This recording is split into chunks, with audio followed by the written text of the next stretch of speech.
시청자 여러분 안녕하십니까? 뉴스앤 이슈 시작합니다. 먼저 오늘의 주요 뉴스부터 보시겠습니다.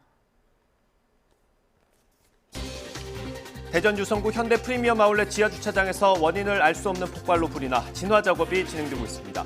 2명이 숨지고 건물 안에 있는 걸로 파악된 4명에 대한 수색 작업이 벌어지고 있습니다. 윤석열 대통령이 지난 순방기간에 불거진 비속어 논란과 관련해 사실과 다른 보도로 동맹을 훼손했다며 이는 위협이고 진상이 밝혀져야 한다고 밝혔습니다. 원달러 환율이 1,420원을 넘었습니다. 금융위기 당시였던 2009년 이후 약 13년 6개월 만인데 미 연준의 고강도 긴축 정책과 우크라이나 사태 장기화 등이 겹치면서 달러 선호 심리가 강해지고 있습니다. 오늘부터 실외 마스크 착용 의무가 완전히 해제됩니다. 이에 따라 50명 이상 모이는 야외 행사에서 마스크를 쓰지 않아도 되지만 실내 착용 의무는 유지됩니다. 북한과 중국으로 가는 화물열차 운행이 재개됐습니다. 지난 4월 중국 단둥 지역 코로나19 확산으로 철로가 끊긴 지 150일 만입니다. 한미 해군이 오늘부터 나흘 동안 동해에서 부산에 입항한 미국의 핵항모 로널드 레이건 호 등이 참여하는 연합훈련을 실시합니다.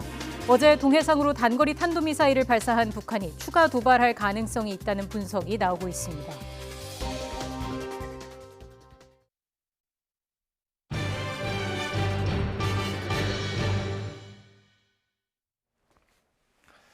오늘 아침 대전에 있는 대형 아울렛에 큰 불이 났습니다. 모두 3명이 구조됐는데 이 가운데 2명은 숨졌고 1명도 크게 다쳤습니다. 화재 현장에 4명이 더 남아있을 가능성이 있어서 소방당국이 수색 작업을 벌이고 있습니다. 현장에 취재기자 연결합니다. 양동훈 기자. 네, 현대 프리미엄 아울렛 대전점에 나와 있습니다. 네, 현장 상황 어떤지 자세히 전해주시죠. 불이 난 지 4시간이 넘었지만 아직도 아울렛에서는 연기가 뿜어져 나오고 있습니다. 보시는 것처럼 벽이 시커멓게 그을렸고 벽면과 철제 구조물 일부도 무너져 내린 상태입니다. 이곳 현대 프리미엄 아울렛 대전점에 불이 난 건 오늘 아침 7시 40분쯤입니다. 주변을 지나던 시민 여러 명이 지하에서 연기가 난다고 신고했는데요. 현장에서 탈출한 관계자는 타닥타닥하는 소리가 나면서 연기가 치솟았다고 전했습니다. 소방당국은 50대 남성과 30대 남성을 구조해 병원으로 옮겼지만 결국 숨졌습니다. 이외에 1명이 또 추가로 병원으로 이송돼 현재 중상입니다. 소방당국은 현장 관계자 등을 통해 4명이 연락 두절 상태인 거로 파악하고 수색 작업을 이어가고 있습니다. 아울렛 바로 옆에 있는 호텔 투숙객과 직원 110여 명은 무사히 대피했습니다. 이른 아침이라 아울렛 문을 열지 않아서 손님은 없었습니다. 소방당국은 인접 소방서의 소방력까지 총동원하는 대응 2단계를 발령하고 화재를 진압하고 있습니다. 물건을 내리는 지하 하역장 부근에서 불이 난 거로 보고 있는데 정확한 화재 원인은 진화 작업이 마무리되는 대로 추가 조사를 벌여 확인할 예정입니다. 대전시와 유성구청은 주변 방문을 자제하고 안전사고에 유의하라는 안전 안내 문자를 시민들에게 발송했습니다. 지금까지 현대 프리미엄 아울렛 대전점에서 YTN 양동훈입니다. 윤석열 대통령이 지난 순방기간에 불거진 비속어 논란과 관련해 사실과 다른 보도로 한미동맹이 훼손됐다면서 진상을 밝혀야 한다고 말했습니다. 윤 대통령은 또 지난 정부에서 한일 관계가 너무 퇴조했다면서 관계 정상화를 강력하게 추진하겠다고 밝혔습니다. 취재기자 연결합니다. 조은지 기자. 네, 용산 대통령실입니다. 네, 앞서 대통령실과 국민의힘 의원들은 반박과 해명을 했습니다. 윤 대통령 입장이 나온 건 이번이 처음이죠. 네, 해당 발언이 나온 게 우리 시각으로 22일 지난주 목요일 아침이었고 이후 순방의 모든 이슈를 집어삼켰는데요. 정치권 후폭풍이 워낙 컸던 탓인지 귀국길 기내 간담회도 생략했던 윤석열 대통령은 오늘 출근길에 관련한 입장을 내놨습니다. 논란이 된 발언에 대한 입장을 물었고 윤 대통령은 사실과 다른 보도라고 규정했습니다. 정치권 일부에서 예상했던 사과나 유감 표명 없이 해당 발언이 사실과 다르다는 왜곡 프레임으로 정면 돌파를 선언한 겁니다. 들어보시죠. 사실과 다른 보도로서 이 동맹을 훼손한다는 것은 국민을 굉장히 위험에 빠뜨리는 일이다. 그 부분을 먼저 얘기하고 싶고요. 그와 관련한 나머지 얘기들은 먼저 이 부분에 대한 진상이라든가 이런 것들이 더 확실하게 밝혀져야 된다고 저는 생각합니다. 네, 특히 진상 규명을 언급한 부분이 눈길을 끄는데요. 실제 대통령실 고위 관계자들은 YTN에 이 사안에 대해 입장을 밝힐 건 대통령이 아니라 첫 번째 보도를 한 MBC라고 이구동성 주장했습니다. 대통령의 발언이 정확히 무엇인지 현장 잡음도 있어서 불분명했는데 MBC가 단정적으로 바이든이 쪽팔려서 어떡하나라는 자막을 달아 각인 효과가 생겼다는 겁니다. 네, 이번 순방 기간에 한미, 한일 정상회담도 논란이 좀 있었습니다. 이 부분도 언급했죠? 네, 미국 조 바이든 대통령과의 만남, 서서하는 48초 환담의 모양새여서 기대에 미치지 못했다는 지적이 나왔는데요. 윤 대통령은 다자 외교 현장에서 미국 대통령이 장시간 잡아서 뭘 한다는 게 어려워 보이니 회담을 무리하게 추진하지 말라고 본인이 참모에게 지시했다는 취지로 설명했습니다. 그 대신 장관과 NSC 차원에서 구체적으로 논의해 바이든 대통령과 최종 확인하기로 했다며 실제 인플레이션 감축법 IRA에 대해 바이든 대통령이 충분히 이해하고 있다는 걸 직접 확인했다고 강조했습니다. 그러면서 긍정적인 방향으로 우리 기업에만 별도의 불이익이 가지 않도록 협의해 가기로 했다고 덧붙였습니다. 일본 기시다 총리와 30분 약식 회담도 형식과 내용 면에서 일부 뒷말을 낳았죠. 윤 대통령은 지난 정부에서 퇴조된 한일 관계를 정상화해야 한다고 강조했습니다. 한술에 배부를 수 있는 그런 관계는 아닙니다.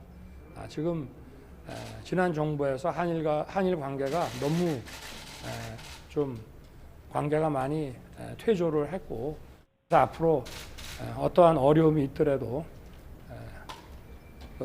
한일 관계의 정상화는 좀 더 강력하게 추진해 나갈 생각입니다. 네, 지금 이 시각 윤 대통령은 한덕수 국무총리와 주례회동을 진행하고 있습니다. 한 총리가 고 아베 신조 일본 전 총리의 장례식 참석을 계기로 내일 일본으로 출국해서 기시다 총리와 모레 면담하기로 한 만큼 관련한 내용도 논의하고 있을 것 같습니다. 지금까지 용산 대통령실에서 YTN 조은지입니다. 국민의힘은 비속어 논란을 처음으로 보도한 MBC에 대해서 여러 조치를 할 거라고 엄포를 놓았습니다. 더불어민주당은 순방 책임자인 박진 외교부 장관 해임을 압박하면서 대통령이 결단하지 않으면 내일 해임 건의안을 발의하겠다고 밝혔습니다. 국회 연결하겠습니다. 김승환 기자. 네, 국회입니다. 네, 순방 논란 두고 공방이 격해지고 있습니다. 여야 입장 정리해 주시죠. 네, 국민의힘 주호영 원내대표는 MBC가 최초로 비속어 프레임을 씌우면서 철저한 확인 과정을 생략한 채 자의적이고 자극적인 자막을 입혀 보도했다고 주장했습니다. 그러면서 수사 의뢰를 할 거냐는 취재진 질문에 더 검토해 보겠다면서도 당이 할 수 있는 조치를 할 거라고 강조했습니다. MBC의 행태는 이대로 도저히 두고 보기 어려운 상황입니다. MBC에 대해서는 항의 방문과 경위, 해명 요구 등 우리 당이 취할 수 있는 여러 조치들을 취해 나가겠습니다. 일단 중앙당 차원에서 법률 검토에 들어가는 가운데 이종배 서울시 의원은 조금 전 경찰에 MBC 박성재 사장 등을 명예훼손과 업무방해 혐의로 고발했습니다. 반면 더불어민주당은 아침 윤석열 대통령의 약식 회견 내용을 거론하면서 진실은 은폐하고 언론을 겁박하는 적반하장식 발언을 이어갔다고 평가절하했습니다. 그러면서 이번 순방의 총책임자인 박진 외교부 장관을 해임하는 등 외교 참사 책임자들을 전면 교체하라고 촉구했습니다. 만약 오늘까지도 결단을 내리지 않는다면 민주당은 무너진 국민 신뢰를 회복하고 대한민국 외교 정책을 바로잡기 위해 내일 외교부 장관 해임 건의안을 발의하겠습니다. 네, 입법이나 국정감사 증인 채택을 두고도 이견이 많다고요? 네, 어제 당정은 양국관리법 개정안에 대해선 사실상 반대한다는 의견을 모았지만 더불어민주당은 이번 정기국회에서 처리하겠다고 벼르고 있습니다. 앞서 민주당이 농해수위 법안심사 소위에서 양국관리법 개정안을 단독 처리한 걸 두고 여당이 반발하면서 당장 오늘 전체 회의 안건조차 정해지지 않았습니다. 더불어민주당은 오후 회의 전까지 여당과 협의하겠다는 입장이지만 오늘 전체 회의에서 개정안 단독 통과도 배제하지 않고 있습니다. 다음 달부터 본격화하는 국정감사 증인 신청을 두고도 여야가 기싸움을 벌이고 있습니다. 더불어민주당은 김건희 국감을 치르겠다는 태세로 김 여사의 모친, 건진 법사 등 관련 의혹을 따져볼 증인 신청을 준비하고 있지만 국민의힘은 야당의 망신 주기, 발목 잡기식 증인 채택에 반대하면서 지난 정부 시절 의혹 관련 인물을 명단에 올리겠다는 입장이라서 대립은 더욱 심화할 것으로 보입니다. 지금까지 국회에서 YTN 김승환입니다. 원달러 환율이 또다시 치솟고 있습니다. 장이 열리자마자 1,420원을 돌파하면서 이제 1,430원 선까지 위협하고 있습니다. 증시도 급락해서 코스피와 코스닥 모두 2% 넘게 떨어졌습니다. 취재기자 연결해서 자세한 소식 알아보겠습니다. 박병환 기자. 네, 경제부입니다. 네, 환율이 1,420원을 넘어섰다고요. 네, 원달러 환율이 13년 6개월 만에 처음으로 1,420원을 돌파했습니다. 서울 외환시장에서 달러 대비 원화 환율은 오전 9시 개장하자마자 1,421원까지 올랐습니다.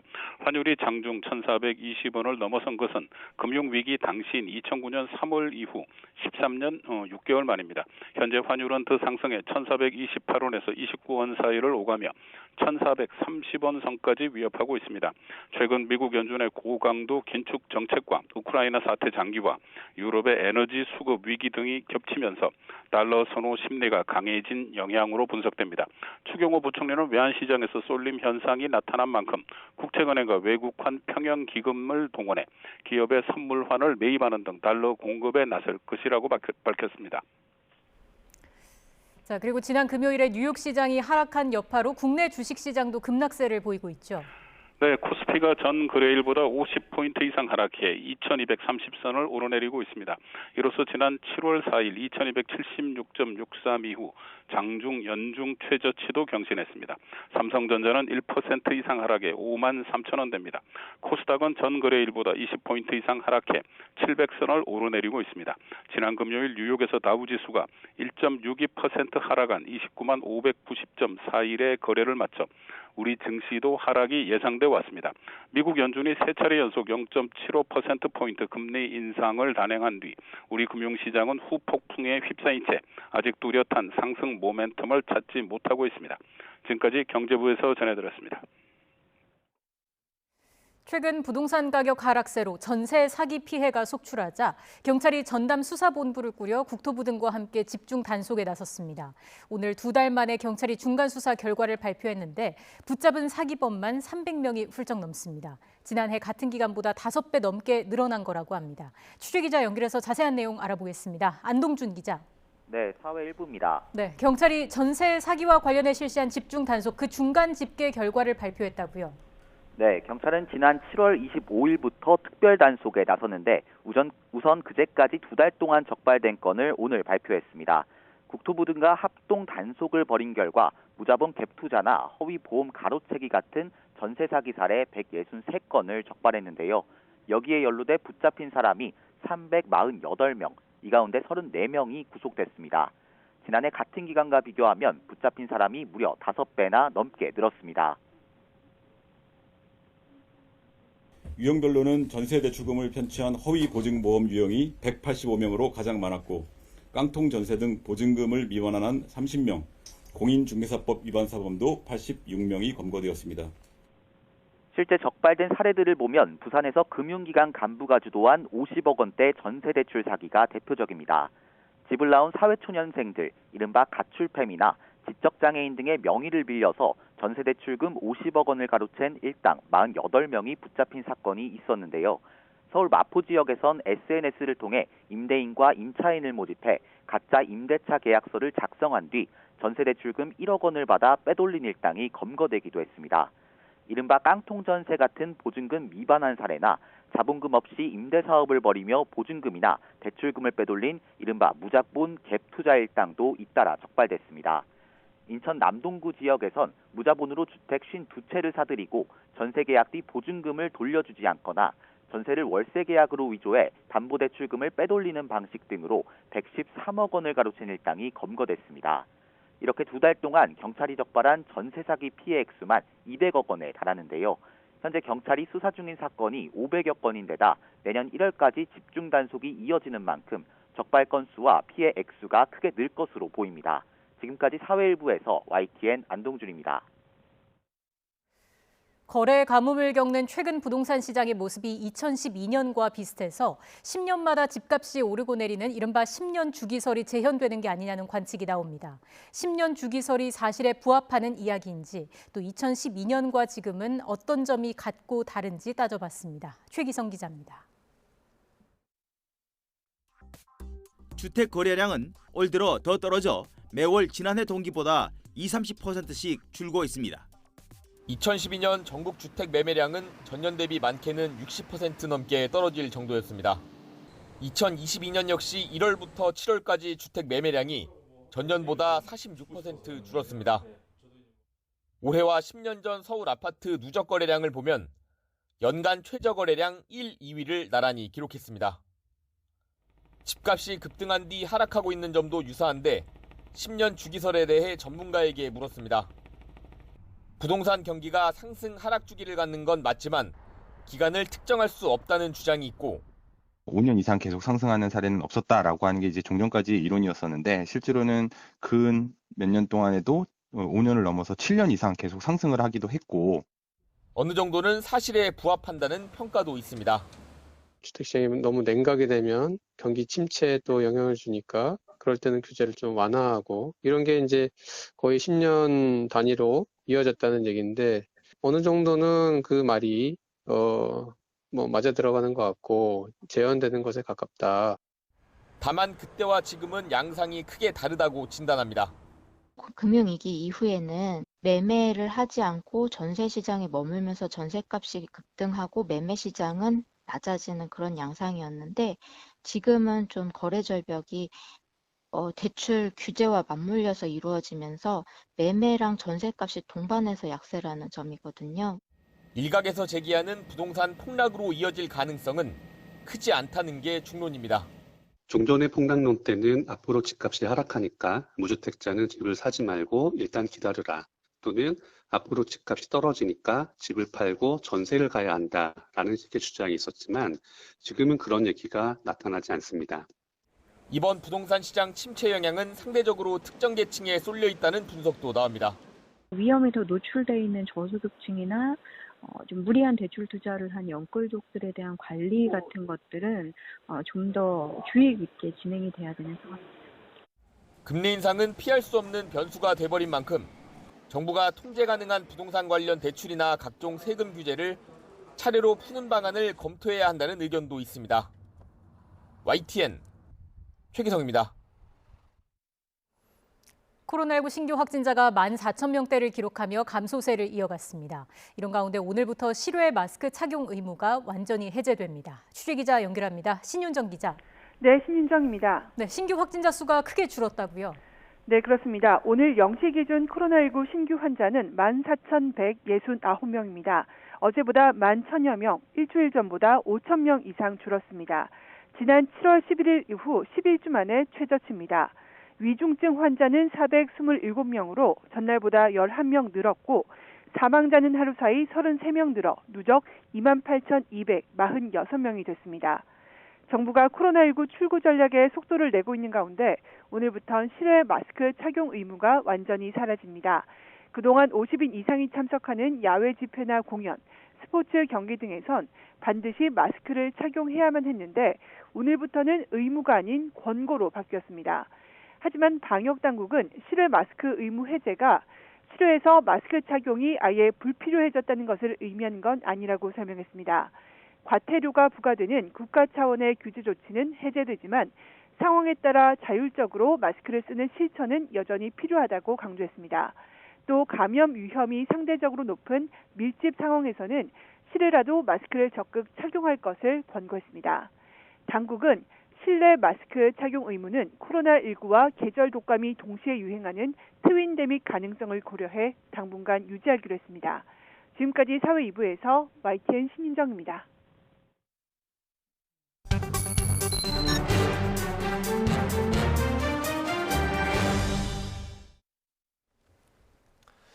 3년 전 옛 광주교도소 부지에서 발견된 유골 가운데 일부가 5.18 민주화운동 당시 실종자 DNA와 일치한다는 결과가 나왔습니다. 진상규명의 마지막 과제로 볼 수 있는 안매장 의혹의 실마리가 될 수도 있습니다. 조진태 5.18 기념재단 상임이사 연결돼 있습니다. 이사님 나와 계시죠? 네, 안녕하세요. 예, 이사님 안녕하십니까. 일단 DNA 대조 작업이 진행된 배경 설명이 좀 필요할 것 같습니다. 광주교도소가 있던 부지에서 유골들이 어떻게 발견되게 된 겁니까? 2017년에 5.18 기념재단이 주도해서 광주교도소의 그 안매장 그 제보지를 발굴한 바가 있었지요. 그 뒤로 꾸준하게 제보와 증언을 통해서 교도소 부지 등등의 안매장 가능성이 있었던 곳을 발굴해 왔습니다. 예. 이번에 최근에 확인된 그 부분 역시 그 일환 속에서 진행됐던 곳인데요. 법무부에서 그 솔로몬 로파크를 현재 조성 중에 있습니다. 예. 그 진입로를 공사하는 도중에 굉장히 많은 유골이 발견됐던 바로 그런 그 현장의 결과물이라고 볼 수 있겠습니다. 예, 그 이전 작업 중에 발견이 된 거고요. 그게 벌써 수년 전이고요. 신원 미상의 유골 262구 가운데 100구 정도는 유전자를 뽑아내는 것도 어려운 상태고 이제 나머지에 대해서만 대조 작업이 이루어진 거고 이루어지고 있는 상태입니다. 실종자들의 DNA는 이미 확보가 돼 있던 거죠? 지금 정부가 인정한 그 공식적인 행방불명자가 76명 정도가 있는데요. 예. 그분들의 가족 유전자 DNA는 이미 확보된 상태입니다. 예.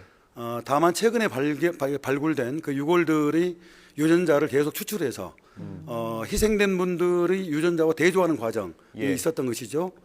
이번에 이제 나온 그 실종자, 행방불명자와 연관 지을 수 있었던 것은 그런 가족 유전자와 직결되는 걸로 보았기 때문에 그 의미를 이제 가질 수가 있겠다고 보겠습니다. 예. 지금 시신 한 구, 유골 한 구는 실종자 DNA와 일치하는 게 확인이 됐고요. 나머지 두 구도 거의 일치한다고 하던데 어떻습니까? 지금 진상규명 조사위원회에서 유골 DNA 확인 작업을 계속적으로 진행하고 있다고 알려져 있지요. 예. 조사위원회에서는 이번에 처음으로 나온 한 분의 그 어떤 유골의 DNA 확인 과정을 거의 확정지었다고 그렇게 알고 있고요. 예. 나머지 두 구도 구체적으로 이 상호 유전자 대조 과정이 진행되면은 거의 확정될 걸로 그렇게 알고 있습니다. 그렇군요. 상당한 의미가 있어 보입니다. DNA가 일치한다는 결과 어떤 의미가 있을까요? 우선 5.18 진상규명 과제 중에서 가장 희생자들을 고통스럽게 만든 그 과제가 바로 안매장이자 행방불명입니다. 네. 가족을 잃어버린 그 고통을 어떻게 말로 표현할 수 있겠습니까? 그 안매장을 추정해서 말하자면 행방불명된 5.18 희생자의 시신이 묻혀 있을 곳 많은 곳을 그동안 계속 추적을 해왔는데 네. 최근에 그 교도소 그곳에서 발굴된 유골에서 마침내 그 안매장의 구체적 실체를 확인했다는 점에 있어서는 굉장히 큰 의미가 있겠다 그렇게 생각이 되지요. 예. 이번에 DNA가 일치됐다고 확인된 분의 신원 파악은 되셨습니까 혹시? 지금 조사위원회에서는 이미 그 신원 파악까지 확인을 했다고 합니다.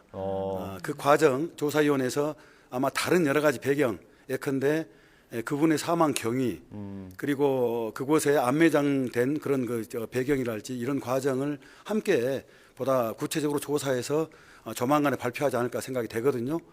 그 종합적인 발표 과정을 지켜봐야 할 것 같습니다. 예, 혹시 이분이 공식적으로 실종자 통계에 포함이 됐던 분일까요? 예, 조사위원회에서는 분명히 그건 확실하게 밝히고 있습니다.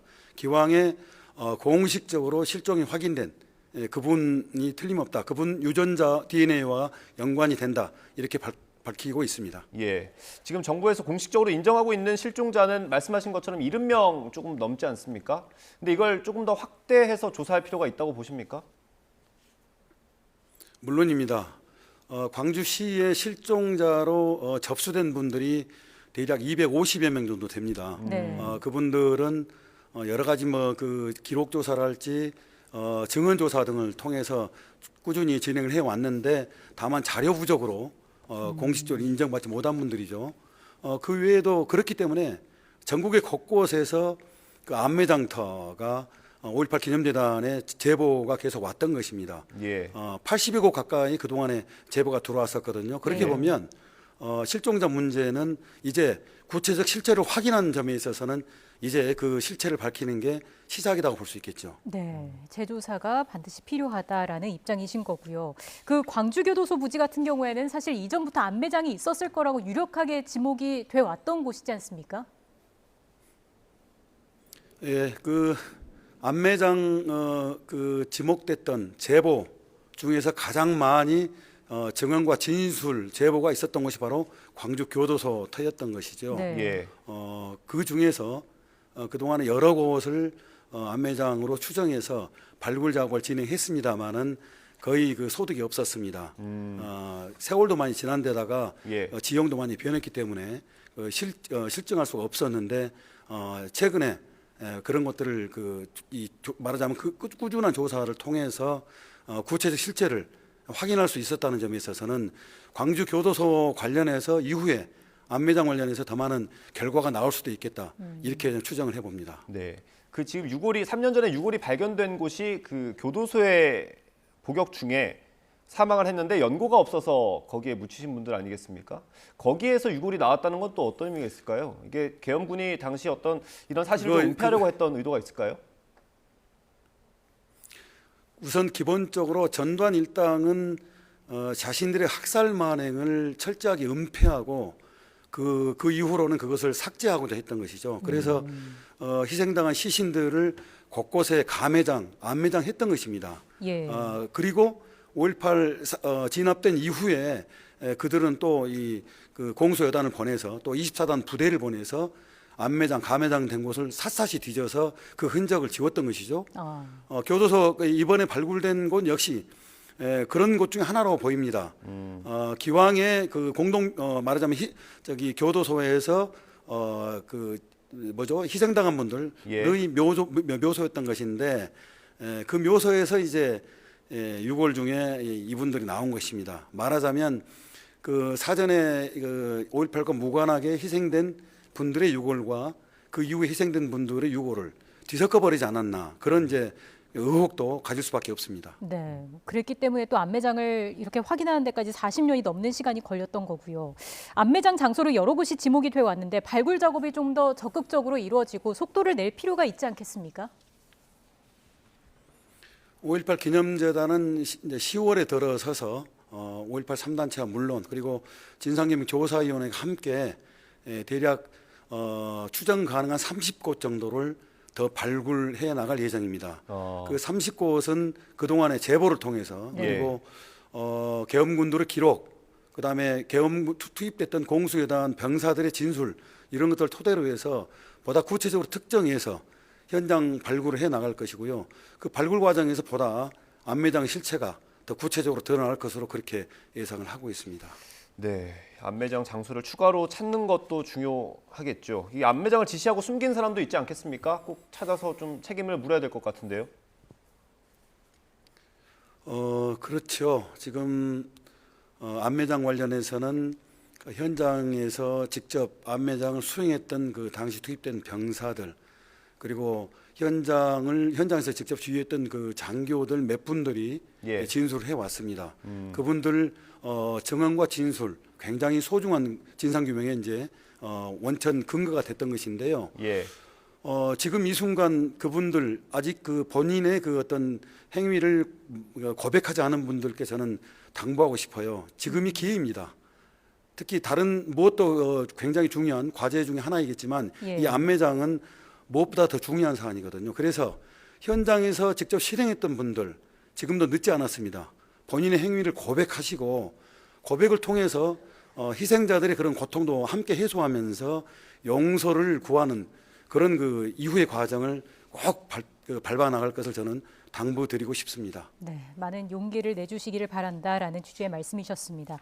이제부터가 시작일 것 같습니다. 앞으로 얼마나 많은 또 증언이 나오고 발굴 작업이 속도를 낼지 지켜봐야 할 것으로 보입니다. 지금까지 조진택 5.18 기념재단 상임이사와 함께 이야기 나눴습니다. 고맙습니다. 고맙습니다. 예, 고맙습니다.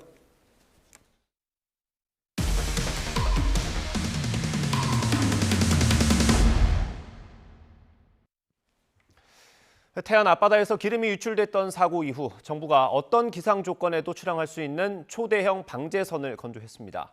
여기에 나라 돈 760억 원이나 들었습니다. 그런데 정부는 이 방제선의 중요 장비가 작동하지 않는다는 사실을 숨기고 취항식까지 했던 걸로 드러났습니다.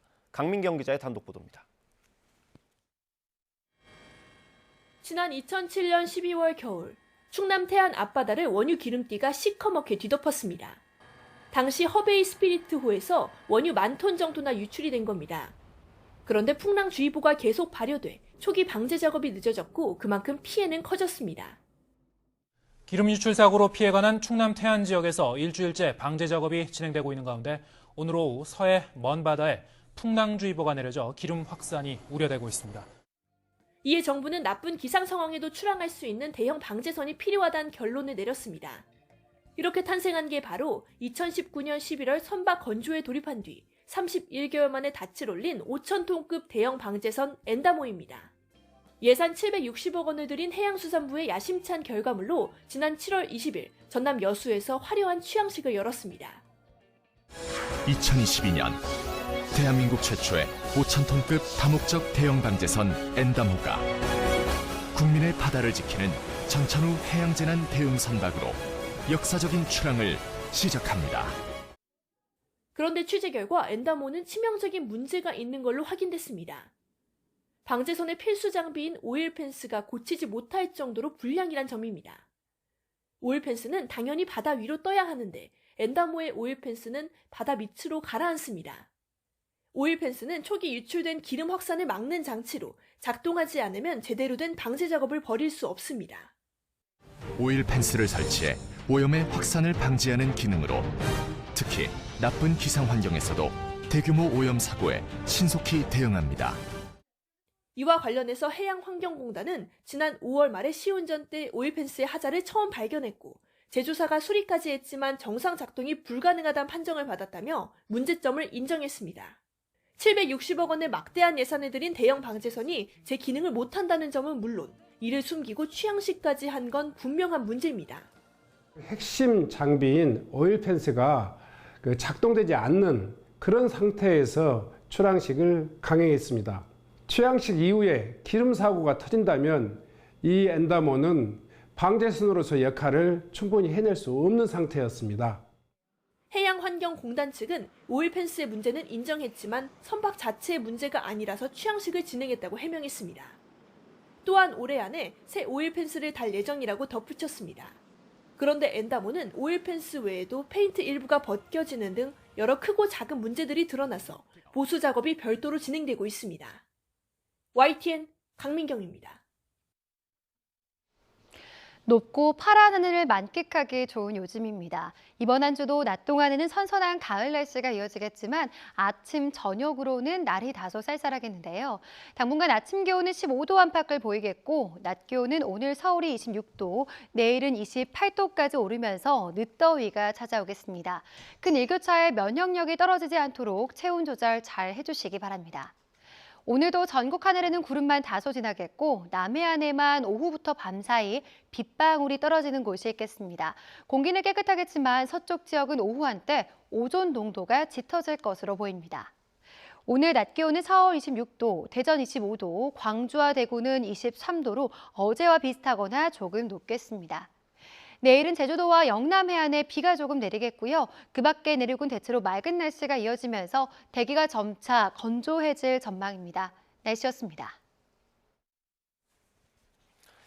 지난 1월 산업 현장에서 발생하는 사고에 대한 사업주의 책임을 강화하는 중대재해처벌법이 시행된 이후 이틀에 한 번꼴로 중대산업재해가 발생한 걸로 확인됐습니다.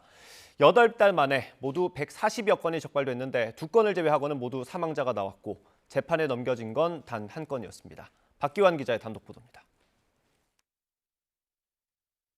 지난 7월 20일 대구에 있는 정수장에서 70살 작업자는 유독가스가 있는지도 모른 채 청소를 하다 질식해 숨졌습니다. 다음 날 대전 제지공장에서는 오폐수 정화탱크에서 작업하던 50대가 무너진 활성탄 더미에 깔려 목숨을 잃었습니다. 안전조치를 하지 않은 원청의 책임을 묻는 중대재해처벌법이 지난 1월 말부터 시행됐지만 사고는 멈추지 않았습니다. 지난 9일까지 발생한 중대재해 사고는 모두 141건, 이틀에 한 번꼴로 발생한 건데 2건을 제외하고는 모든 사고에서 희생자가 나와 사망사고 비율만 99%에 달했습니다. 같은 회사의 사업장에서 사고가 수차례 반복되기도 했습니다. DLENC와 대우건설, 계룡건설산업 등에선 사상사고가 3번이나 거듭됐고 사고가 2번 난 사업체도 13곳에 이르는 것으로 조사됐습니다. 하지만 책임에 대한 수사와 재판은 사고 발생 속도를 따라가지 못하고 있습니다. 141건 가운데 고용노동부가 수사를 마치고 검찰에 송치한 건 21건, 이 가운데 단 한 건만 재판에 넘겨졌습니다.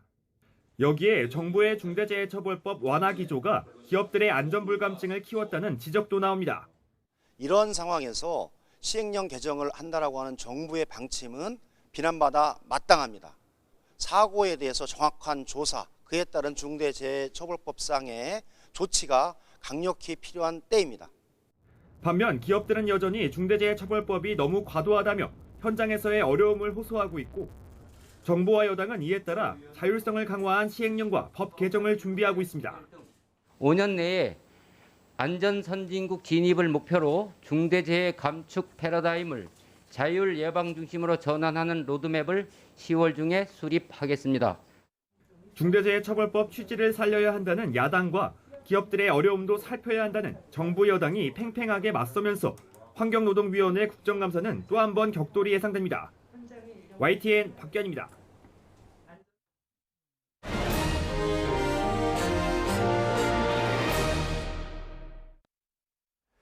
오늘의 정치권 이슈 짚어보겠습니다. 김병민 국민의힘 비대위원 그리고 김현정 더불어민주당 대변인 두 분과 함께합니다. 어서 오십시오. 안녕하세요. 네, 윤석열 대통령이 순방 마치고 돌아왔고요. 첫 약식 회견을 오늘 했습니다. 비서고 논란에 대해서 어떻게 답했는지 저희가 영상으로 준비했습니다. 영상 보고 얘기 나눠보겠습니다. 논란이라기보다 제가 이렇게 말씀을 드리겠습니다. 전 세계의 한 두세 개 초강대국을 제외하고는 자국 국민들의 그 생명과 안전을 자국의 능력만으로 온전하게 지킬 수 있는 국가는 없습니다. 그래서 자국 국민의 그 생명과 안전을 지키는 데는 동맹이 필수적입니다. 그런데 사실과 다른 보도로서 이 동맹을 훼손한다는 것은 국민을 굉장히 위험에 빠뜨리는 일이다. 그 부분을 먼저 얘기하고 싶고요. 그와 관련한 나머지 얘기들은 먼저 이 부분에 대한 진상이라든가 이런 것들이 더 확실하게 밝혀져야 된다고 저는 생각합니다.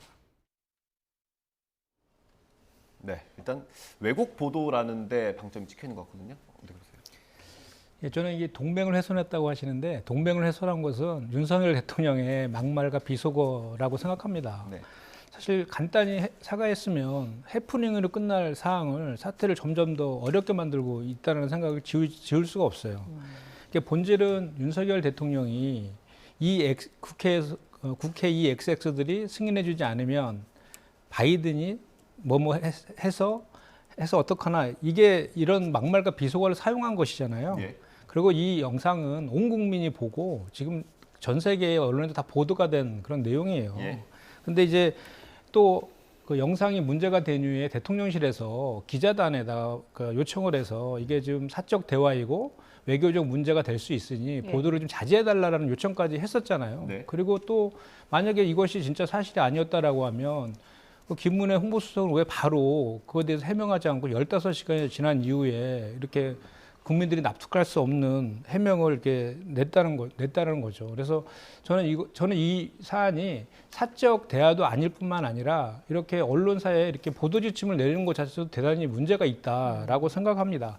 그리고 그 상황을 보더라도 그것이 글로벌 펀드 재정 공약 회의였잖아요. 예. 바이든이 주최하는 거였고 그 180억 불을 모금하는 것을 목표로 해서 미국에서 먼저 60억 불을 낼 테니까 각국에서 좀 많이 좀 출연해 달라 이렇게 요청하는 거였잖아요. 네. 그리고 아시겠지만 바이든 대통령은 그 지지율이 많이 떨어져서 그걸 회복하기 위해서 자국 우선주의라 그래서 뭐 반도체라든지 전기차라든지 바이오 등에서 우리가 IRA라든지 이런 법들을 지금 의회 통과시키고 행정명령도 발동하고 있는 거잖아요. 네. 이 행사도 그 일환으로 지금 했던 행사였거든요. 그리고 그렇기 때문에 이제 11월 달에 중간 선거도 있어서 바이든 그 대통령이 그 행사에서 그 미국 의회에 그 협조를 요청하는 그런 연설도 있었거든요. 예. 그 이후에 이 발언이 나온 거예요. 그러면 문맥상 보더라도 미국 의회에 협조를 요청하는 바이든이다라고 해석하는 게 저는 상황상으로도 맞다고 봐요. 그리고 이제 우리 윤석열 대통령께서 자국의 국민의 생명과 안전을 지키는 것은 기본적으로 생명과 안전이 되게 중요하다라고 얘기했지만 이 기본적으로 동맹도 중요하지만 국민의 생명과 안전은 기본적으로 정부에서 지켜주는 거 아니겠습니까? 그러니까 어제도 그 북한에서 벌써 5번째 탄도미사일을 지금 발사했잖아요. 이와 관련해서도 저는 유엔 총회가 이 유엔 총회가 그 러시아의 우크라 침공을 강하게 성토하는 그런 장이었거든요. 그래서 그냥 막연하게 자유의 연대라는 그 모호하고 추상적인 그런 연설이 아니라 정말 한반도 평화와 남북관계 개선을 위해서 지금 북한에서는 핵을 선제적으로 공격할 수 있다라는 법령 개정까지 한 상황이잖아요.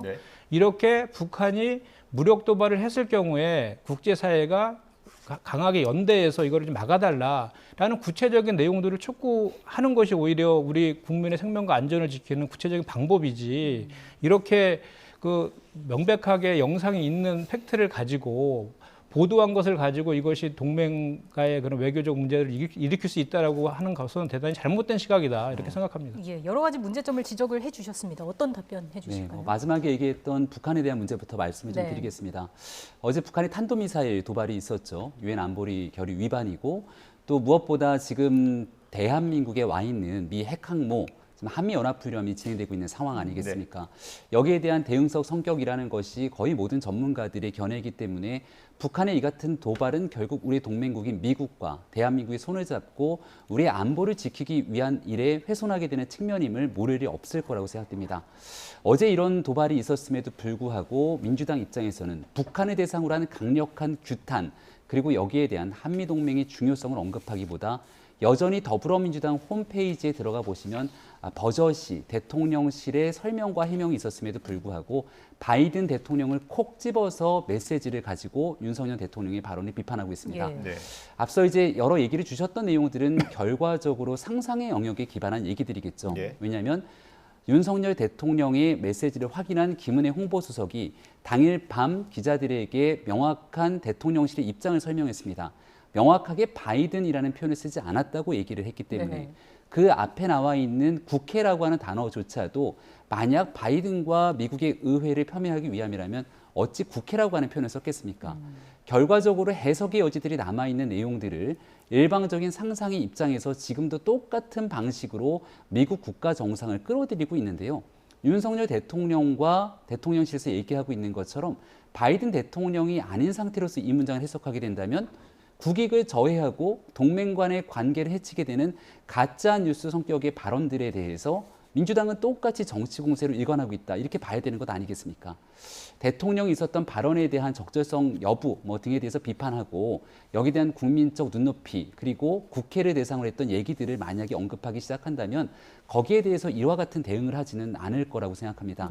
오늘 도어 스태핑에서 윤석열 대통령의 발언에서도 그와 관련된 나머지 얘기들은 일단 이 부분에 대한 진상이라든가 이 부분을 확실히 밝혀야 된다는 얘기를 하게 되는 것. 그러니까 이미 해외 유수의 언론들을 통해서 바이든 대통령에 대한 폄훼성 발언으로 언론이 왜곡돼서 보도 나갔던 측면들이 있기 때문에 이 내용들을 바로잡는 것이 우선이라고 생각했던 그 일련의 대응 과정들이 있다 말씀을 올립니다. 그게 뭐 바이든인지 날리면인지 이거는 좀 의견이 분분해서요. 그 얘기를 여기서 하자면은 뭐 끝도 없을 것 같고 그 전에 나왔던 발언 있지 않습니까? EXX라는 발언. 그 발언에 대해서는 좀 어느 쪽이든 사과를 하는 게 좋지 않았을까 싶은데요. 그 내용에 대해서 제가 조금 전에 말씀드렸던 것처럼 전체적인 맥락보다는 일단 중요하게 나갔어야 되는 메시지들이 있을 텐데 일단 있지도 않은 사실관계인 바이든이라는 단어를 끄집어냈다는 것 아니겠습니까? 그러니까 말을 했던 주체가 결국은 윤석열 대통령이기 때문에 우리가 한 마이크라고 불리면서 발언에 대해 의도치 않게 이 내용들이 송출돼서 곤란을 겪었던 케이스들은 여러 해외 정상 간에도 충분히 있었던 내용이라고 볼 수 있겠죠. 그런 내용들이 이곳저곳에서 나타날 수 있는 것이겠습니다만 정작 중요한 건 윤석열 대통령이 바이든 미국 대통령을 꺼내서 미 대통령이 폄훼한 발언이 없다고 명확하게 홍보수석을 통해서 입장을 밝혔음에도 불구하고 왜 이런 일이 계속 똑같은 방식으로 주장이 되고 있는 것인가. 그리고 명확하게 우리 앵커님께서도 말씀 주신 것처럼 이쪽인지 저쪽인지 의견이 분분하다고 말씀 주지 않았습니까? 네. 그렇다면 애당초 이 내용들에 대한 영상을 구성할 때는 명확하게 내용들이 확실치 않고 대통령실에 확인이 안 되고 있을 때 이 내용을 콕 집어서 바이든이라고 폄훼하듯이 자막을 달아서 영상을 만드는 일은 아마도 보도가 나가는 데에 객관성을 떨어뜨리는 일이라고 저는 생각을 합니다. 그래서 이 일에 대한 분명한 순차적인 정리를 바로잡는 것이 우선이라고 대통령실, 특히 윤 대통령도 오늘 그 내용들을 강조했다고 봅니다. 예, 그래서 이제 진상이 확실히 밝혀져야 한다고 생각한다라는 얘기가 나왔던 것 같고요. 한 가지만 더 여쭤보자면 그럼 대통령실 차원에서 진상조사에 나선다는 의미로 보면 되겠습니까? 글쎄요. 그 내용들은 대통령실 차원에서 할 수 있는 일들이 많지는 않을 거라고 생각을 합니다. 일단 제일 중요한 건 MBC에서 이 자막들을 달아서 나갔던 내용들의 경위, 과정들에 대해서 조금 더 분명한 이 내용은 이 뉴스를 지켜봤던 시청자분들께도 판단이 중요한 일이기 때문에 아마 방송사가 독자적으로 이 내용들에 대해서 어떤 방식의 경위들을 밝히는지가 중요할 것이라고 생각을 하고요. 앞으로 이 비단 이번만의 일뿐 아니라 공영방송이라고 하는 국민의 혈세를 바탕으로 또 방송들이 운영되고 있는 그런 곳들이 많이 있을 텐데 지난날 대통령 선거 또 그 이전에 있었던 4.7 보궐선거 등을 고민해 봤을 때도 사실과 다른 가짜 뉴스를 통해서 유권자의 판단을 흐렸던 부분들도 있기 때문에 총체적인 문제에 대해서 이를 짚고 넘어가자고 하는 건 비단 대통령실뿐 아니라 여러 국민들께서 제기되고 있는 의문의 한 대목이라고도 말씀드리겠습니다. 대통령 입에서 진상조사 얘기가 나왔기 때문에 좀 무겁고요. 그리고 당에서도 경찰 고발 얘기까지 나오는 것 같아요. 뭐 물론 기자가 질문을 해서 그렇게 답변을 했습니다만 어떻게 보세요? 저는 지금 윤석열 그러니까 정부하고 국민의힘에서 이렇게 강경하게 대응하는 데에는 지금 이제 28일 날 내일 모레죠. 이준석 전 대표가 제기한 가처분도 있고 또 김건희 특검법에 대해서 64%가 되는 국민들이 필요하다라고 하고 있고 윤석열 정부의 검찰을 통한 정치 탄압이 문제가 공정하지 못하다라는 게 거의 60% 넘고 있는 여론 결과가 있잖아요. 그리고 이제 10월 국감을 앞두고 위기감이 작용한 것 같아요. 그래서 여기서 더 밀리면 안 된다라는 위기감에서 지금 이렇게 윤석열 대통령의 말 한마디에 대통령실과 국민의힘이 이렇게 일사불란하게 이렇게 움직이고 있다라고 지금 저는 보고 있는 거거든요. 어떻게 보세요? 위기감을 극복하기 위한 것이다 말씀해 주셨는데. 국정감사를 통해서 야당이 제기하고 있는 많은 일들에 대해서는 있는 그대로 국민들께 충분하게 정부의 입장이 무엇인지 피력하면 될 일일 것이고요. 이런 방식으로 접근하기 시작한다면 오히려 민주당의 대표인 이재명 대표를 향한 사법 리스크의 현실화에 대해서 민주당의 다급함이 이런 방식의 가짜 뉴스로 정부에 대한 발목을 잡는 형태로 일어난 것이 아니냐 똑같이 받을 수밖에 없을 겁니다. 실질적으로 앞서도 설명을 드렸겠습니다만 이 일이 보도가 되고 나서 한 반나절 정도의 시간이 있었을 겁니다. 왜 그 반나절 동안 신속하게 대응하지 않았는가 이런 지적을 하시는 분들도 계시는데요. 고민들이 좀 있었을 거라고 봅니다. 앞서 이제 한 마이크라고 얘기를 한 것처럼 조금 보도되지 않고 정식적으로 얘기하지 않았던 상황이기 때문에 이 내용들이 커지지 않기를 바랬던 측면들이 아마 있지 않았을까라고 저는 개인적으로 생각을 해봅니다. 다만 한 반나절 정도의 시간이 지나고 났을 때 이쪽이든 저쪽이든 이 일에 대한 파장이 커질 수밖에 없다는 것을 인지하고서도 분명하게 바이든 대통령이 아니다라고 잡았던 이유는 윤석열 대통령 스스로가 발언했던 내용들에 대한 진실을 알고 있기 때문에 얘기를 한 것 아니겠습니까? 그럼 그 다음부터에 대한 대응 방법 속에서는 여기에 대한 내용들을 있는 그대로 받아들여줘야 되는데 대통령의 설명, 대통령실의 설명이 있고 난 다음에도 그 발언조차 믿을 수가 없다고 몰아세우면서 가짜 뉴스로 볼 수 있는 지난날의 일들을 계속 몰아세우는 일에 대해서는 이거 정치 공세가 아닌 무엇이라고 받아들이겠는가 이렇게 대응할 수밖에 없고요. 잘못된 부분들이 있다면 여기에 대해서 따끔하게 지적하는 것 야당의 역할일 거라고 생각하지만 그 정도와 수준의 범위들을 넘어서지는 않았으면 좋겠습니다. 근데 저도 한마디 좀 덧붙이면 지금 말씀하신 것처럼 뭐 바이든이다 이 문제를 떠나서 앞에 국회 이 XX는 분명한 팩트로 확인된 거잖아요. 그럼 우리 뭐 대한민국 국회를 상대로 이 XX라고 하는 것은 잘한 건 아니죠. 그것도 잘못된 거 아닙니까? 그거에 대한 기본적인 사과는 전제하면서 그러면 그 해석의 여지에 대해서 얘기하는 것이 저는 맞다라고 보고 그리고 가짜 뉴스라고 자꾸 이렇게 좌표 찍기를 딱 이렇게 단정지어서 하는 것도 좀 대단히 문제라고 생각합니다. 우리 지난 문재인 정부 때 소위 가짜뉴스 방지법이죠. 공영방송 지배구조 개선 관련돼서 소위 언론개혁법 더불어민주당이 추진할 때 가장 극렬하게 반대했던 게 국민의힘당 아니었습니까? 근데 이제 와서 이제 입장이 본인들한테 그 불리해진다라고 해서 다시 그걸 가짜 뉴스라 그래서 지난번에 그 유상범과 정진석 의원 간의 그 문자도 공개된 것도 모 기자 상대로 고발했잖아요. 좌표 찍어서 딱. 이런 식으로 접근하면 이게 표현의 자유, 언론의 자유가 보장된 대한민국에서 이런 것들은 정말 적절치 않은 행위라고 저는 봐요. 그리고 이렇게 본질을 흐리고 이걸 가짜뉴스라는 프레임으로 돌려서 이렇게 국면을 전환하는 시도에 대해서는 국민들이 다 알고 있다고 봅니다. 오히려 역풍이 불 것이다. 저는 그렇게 생각합니다. 예. 제가 직접 물어보면 된다는 걸 깜빡하고 있었습니다. 경찰 고발까지 갈 수도 있는 사안입니까? 경찰 고발은 지금 저도 뉴스에 보도된 바를 보니까 한 정치인, 시의원의 고발 사항들이 있었던 내용인 것 같고요. 네. 글쎄 어떤 방식으로 국민의힘 전체 지도부 차원에서 대응하게 될 것인지는 오늘 아침 회의를 통해서 모두 발언 등 여러 메시지들이 나왔는데 총체적인 입장은 원내에 있는 인사들과의 의견들의 조율이 조금 더 필요한 것으로 보입니다. 다만 이제 일각, 특히 야당 입장에서는 이 내용을 두고 언론 탄압이 아니냐 이렇게 주장하고 있는데요. 네. 실질적인 잘못된 뉴스들을 바로잡기 위한 노력들 그리고 여기에 대한 사실관계 규명이 필요하다고 주장되는 일을 언론 탄압, 권력이 개입된 언론 탄압으로 볼 수 없다 이렇게 말씀을 드리고 지금 현재 얼마 전 나왔던 뉴스를 보면 검찰의 강제 수사가 방통위를 향해서 진행되고 있는 모습들을 지켜봤는데요. 실제 한 종편에 대한 재승인 건에 대해서 여기에 대한 점수 조작들이 권력을 바탕으로 일어났다면 이런 일이야말로 권력이 개입된 언론 탄압, 언론 장악이라고 볼 수 있는 것 아니겠습니까? 예. 잘못된 뉴스들이 일어났을 때 왜 어디서부터 이 내용들이 촉발됐을까? 그리고 그 내용들이 일파만파 커지게 됐을까에 대해서 문제를 제기하는 건 이건 비단 여당만의 입장이 아니라 야당인 더불어민주당도 과거에 있었던 정권 시절 잘못된 뉴스를 바로잡기 위해 노력하게 되는 것 이거 자체를 문제 삼기는 어려울 거라고 봅니다. 예.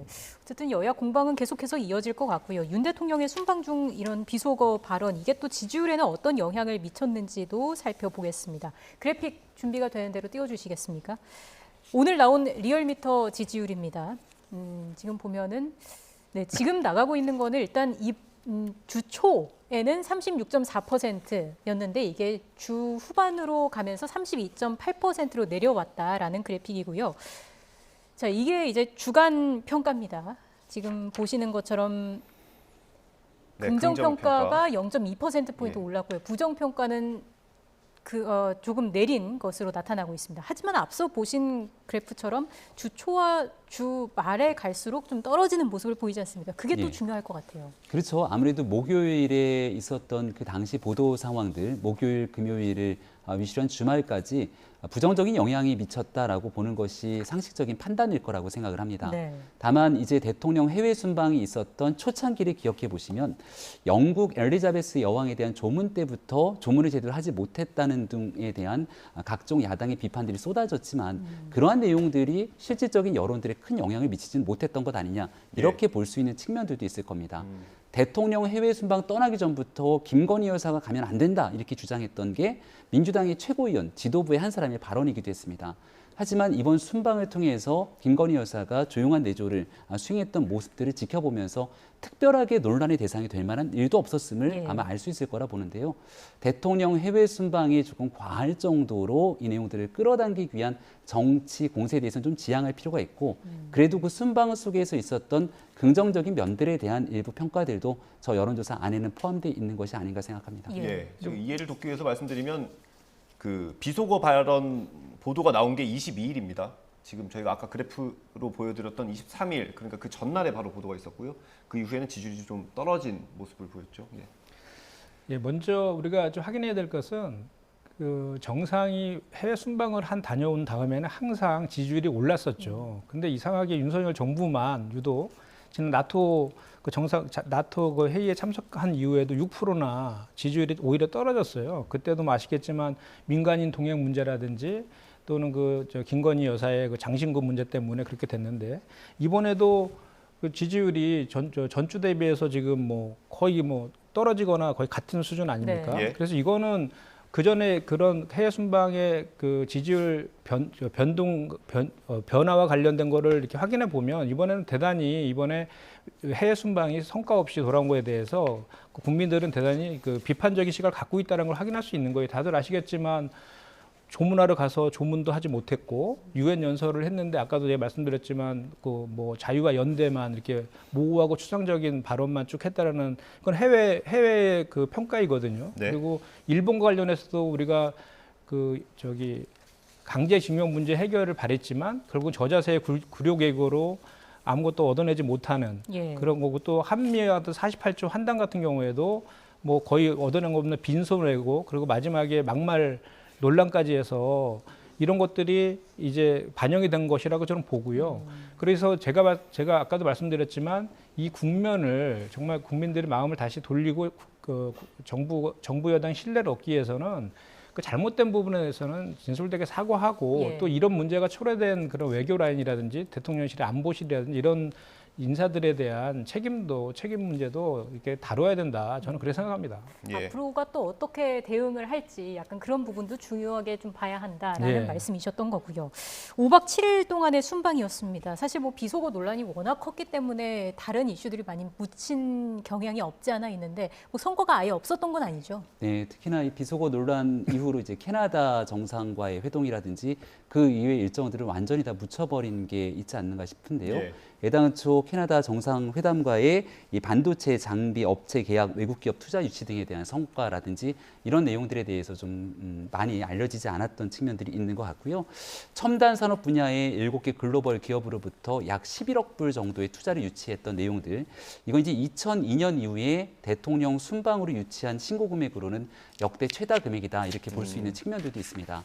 그리고 조금 전에 말씀하셨던 한미 정상 간의 만남 그리고 한일 정상과의 만남에서 다소 부정적인 목소리를 전해주셨지만 오랜 기간 동안 일본과의 관계 개선이 필요하다고 생각됐던 측면에서 봤을 때는 한일 정상과의 만남을 통해서 미래지향적인 관계로 가기 위한 첫걸음을 뗐다 이런 평가를 받기에도 충분한 면이 있고 북한의 지금 거듭되고 있는 도발 과정 속에서 미국과의 정상 만남을 통한 대북 확장 억제와 이런 이 의지들을 밝혔던 측면들은 한반도의 안보에서 굉장히 중요한 내용이기도 합니다. 이번은 다자간 외교가 핵심이었기 때문에 유엔 총회에서의 연설 그리고 그 외부에 있었던 이 풀 어사이드 성격의 사실 작은 회담들이었는데요. 실무적인 성격에서 점차 발전시켰던 내용들을 앞으로 어떻게 성과로 더 끄집어내는지에 대해서 좀 지켜볼 필요도 있다는 말씀을 드립니다. 이 정도는 평가할 만하지 않습니까? 그러니까 저도 이제 그 성과가 전혀 없다라는 얘기를 하는 건 아니고요. 이런 성과들이 아까 제가 말씀드린 그 막말 논란이라든지 그 조문하지 못하고 이런 것들 때문에 다 지금 묻혀버린 이 상황에 대한 비판을 하는 거예요. 그러면 그 상황에 대해서 진솔하게 국민들께 말씀드리고 사과할 것은 하고 잘못된 것은 책임자를 모색하는 그런 모습들을 보이면 더욱 국민의 신뢰를 얻지 않겠습니까? 그리고 이제 그 성과를 몇 가지 말씀하셨는데 그런 또 해프닝도 있었어요. 이제 캐나다에서 그 반도체 장비 업체가 용인에 투자하기로 이렇게 했다는데 실제로는 이미 지난 7월 달에 김동연 지사랑 그 업무 협약 체결을 한 것이 확인이 돼가지고 그 윤석열 대통령이 이제 SNS 올렸다가 바로 1시간 뒤에 또 내리는 그런 해프닝도 또 있었거든요. 그래서 제가 이제 드리고 싶은 말씀은 뭐냐면 이번 해외 순방이 실제로 그 이제 큰 성과가 있지 않고 국익을 좀 해치는 이런 막말이라든지 비속어 이런 논란들이 있었다라는 그 비판 속에는 사실 이 해외 순방을 하기 전에는 실무자들 간에 사전에 아주 촘촘하게 서로 조율을 하잖아요. 박진 장관도 만났었고 산자부 장관도 미국 관계자들 만나고 했지 않습니까? 그러면 국민들이 기대하는 것은 지금 우리 저희 전기차 시장의 생존과 관련된 그 IRA 법과 관련해서는 적어도 양국 그 정상이 만났을 때는 그거에 대해서 뭔가 이렇게 가시적인 성과 이런 것들이 좀 보여질 것을 기대한 것인데 지금 그 정부에서 얘기하고 있는 것은 앞으로 그런 성과들을 만들어 갈 것이다. 이 정도 수준으로 얘기하고 있는 거잖아요. 그렇다면 뭐더러 굳이 해외까지 가서 그렇게 했느냐. 그리고 그 48조 환당 관련해서도 저도 영상을 몇 차례 이렇게 봤지만 그 행사에 사전에 초대된 거 아니잖아요. 우리 그 한미 그 IT 기업들 간의 간담회가 예정되어 있었는데 그것도 구글이나 이런 부회장들 참석하는 주요한 행사였는데 그거 취소하고 간 거지 않습니까? 1억 불 거기다 내기로 하고 초청을 받고 간 거죠. 예. 그러니까 1억 불 내겠다고 하니까 이제 이런 행사 취소하고 나중에 가게 된 거죠. 그 선후 관계는 어떤지 모르겠습니다만 예. 제가 확인해 본 바에 따르면 예. 원래 예정된 일정은 아니었지만 초청을 받아서 가게 됐다라고. 그렇죠. 그래서 들었습니다. 원래 예정된 일정을 취소하고 간 것은 이제 저희는 이제 그 1억 불을 투자하겠다고 하니까 초청을 한 것이죠. 그런데 거기서 48조 한다마는 그 영상을 보면 바이든 대통령은 계속해서 왔다 갔다 하면서 각국 정상들과 인사하는 그런 상황이었고 그 사이에서 계속해서 어떻게 좀 말을 걸어볼까 하는 그런 모습들이 계속 연출됐고 그래서 이제 48조 동안 얘기한 것인데 그 자리에 보면 바이든 대통령 한 명이 서 있고 우리는 윤석열 대통령, 박진 장관 그리고 외교부 뭐 직원으로 보도 있는 3명이 같이 이렇게 4명이 얘기하고 있는 거잖아요. 네. 그것은 사전에 한미 간에 뭔가 뭐 시간이 중요하지 않다라고 하지만 그래도 뭔가 그러면 미국도 뭐 거기에 상응하는 장관에 상응하는 분이 한 분이라도 옆에 있었으면 그나마 좀 설득력이 있어 보이는데 그런 모양도 아니었단 말이죠. 그래서 결국은 그 빈손외교에 대한 비판 때문에 어쨌든 만나는 모습을 연출하기 위해서 그렇게 궁여지책을 한 것이 아닌가라는 생각을 할 수밖에 없어요. 예, 어쨌든 대변인님께서는 국민의 기대에는 미치지 못한 측면이 있다라는 말씀이셨고 덧붙일 말씀 있으신가요? 짧게 말씀을 드리면 이 내용이 만약 말씀 주신 것처럼 모든 것들을 해결하기 위해서 바이든 대통령을 따로 만나게 됐던 단독회담의 성격이라면 저 같은 비판하셔도 비판에 받아 마땅할 수 있다 생각을 합니다. 하지만 잘 아시는 것처럼 대통령 취임하고 나서 첫 번째 있는 유엔 총회이기 때문에 유엔 총회의 기조연설이 핵심적인 외교 순방의 목적이었고 그 외교 순방 중에서 있었던 한미 간의 만남 또 그리고 한일 간의 만남 등을 중간에 있었던 내용들의 외교적인 성과로 끌어내기 위한 노력들이 있었던 부분이죠. 이 내용들을 11월 중간 선거를 앞두고 있는 미국 바이든 대통령의 현재 있는 정치 상황들을 모를 리가 없는 상황 속에서 우리 정부를 과도하게 밀어붙일 필요는 없다라는 말씀을 거듭 올립니다. 그 덧붙이면 그 국민적 기대를 크게 갖게 한 것은 대통령실이었어요. 가기 전에 그 국가안보실에서 브리핑하면서 그랬지 않습니까? 흔쾌히 한일 정상회담 합의했다. 한미 간의 정상회담을 할 것이다. 이렇게 했는데 실제로는 그렇게 하지 않고 이상하게 그 구려외교, 빈손외교 모양으로 가니까 국민들이 그에 대한 비판을 하고 있다는 거죠. 예, 뭐 그 부분은 이제 대통령실에서 다시 한번 검토를 해볼 필요가 있는 얘기인 것 같습니다. 그리고 윤석열 대통령이 이제 그 바이든 대통령을 48초만 만난 건 아니고 리셉션이나 이런 데서 뭐 몇 차례 만나긴 했습니다. 그거 정도 저희가 설명을 좀 드리고요. 비속어 논란이 지금 국회에서 계속 격화하고 있습니다. 이게 지금 여당에서는 MBC와 민주당의 정원 유착 의혹을 제기하고 있는데요. 저희가 영상으로 준비된 게 있습니다. 들어보겠습니다. MBC의 행태는 이대로 도저히 두고 보기 어려운 상황입니다. 그렇지 않아도 MBC는 서울시장 선거 과정에서 생태탕 보도, 경찰 사칭, 야당 대선 후보 부인 녹취록 방송 등 정치적 중립성과 취재 윤리를 무시한 보도로 여론의 문매를 맞은 사례가 한두 번이 아닙니다. 어떻게 공중파, 민영방송, 공정방송이라고 할 수 있겠습니까? 사실 왜곡 흠집 내기식 보도 행태는 국익에 전혀 도움이 되지 않을 뿐만 아니라 언론에 대한 국민의 신뢰를 훼손할 따름입니다. MBC에 대해서는 항의 방문과 경위, 해명 요구 등 우리 당이 취할 수 있는 여러 조치들을 취해 나가겠습니다. 이 사태의 본질은 윤석열 대통령의 막말입니다. 대통령의 품위와 국가 위신 채통이 있음에도 불구하고 공식 석상에서 여러 정상들이 모인 자리에서 수준이 이하의 막말을 한 거에 대해서 우리가 비판하는데 그거를 뭐 MBC와 더불어민주당의 지도부가 뭐 어쩌고 저쩌고 했다라고 하는 건 확증도 없으면서 그 사태를 말하자면 흐리려고 하는 물타기인데 그런 소위 작전 전략 가지고서 이 사태를 호도할 수 있겠습니까? 주장을 할 게 아니라 증거를 대시길 바랍니다. 민주당의 주장은 본질을 벗어났다라는 거거든요. 어떻게 설명하시겠습니까? 네, 이미 뭐 수차례 말씀을 드렸습니다마는 관련돼서 주신 비판들에 대해서는 충분히 겸허하게 받아들이고 또 이미 민주당 차원에서 그리고 많은 언론에서 비판적인 내용들이 있었다고 생각을 합니다. 다만 앞서 설명드린 있지도 않았던 바이든 대통령의 발언들을 끄집어서 왜곡되고 우리가 날조라고 얘기할 수 있을 정도의 자막들이 들어갔던 내용에 대해서는 깊은 유감을 표하지가 않을 수 없는 내용 아니겠습니까? 잘못이 있다고 주장을 했을 때 그 잘못을 바로잡는 것도 하나의 용기겠죠. 근데 앞서 설명드린 지금도 민주당 전체 홈페이지에 들어가면 버젓이 바이든 대통령이라고 윤석열 대통령의 발언을 왜곡해서 쓰고 있는 점, 이 일에 대한 첫초 시도가 결국 MBC의 그 자막을 통해서 나왔던 일이기 때문에 시작부터 현재에 이르기까지 문제가 있는 내용들을 바로잡고 난 뒤 그 이후에 대한 본질적인 내용들 함께 짚고 넘어갈 수 있는 측면이 있다고 생각합니다. 저 그래픽을 다시 한 번만 보여주시겠습니까? 잠시 조금 전에 나왔던 그래픽.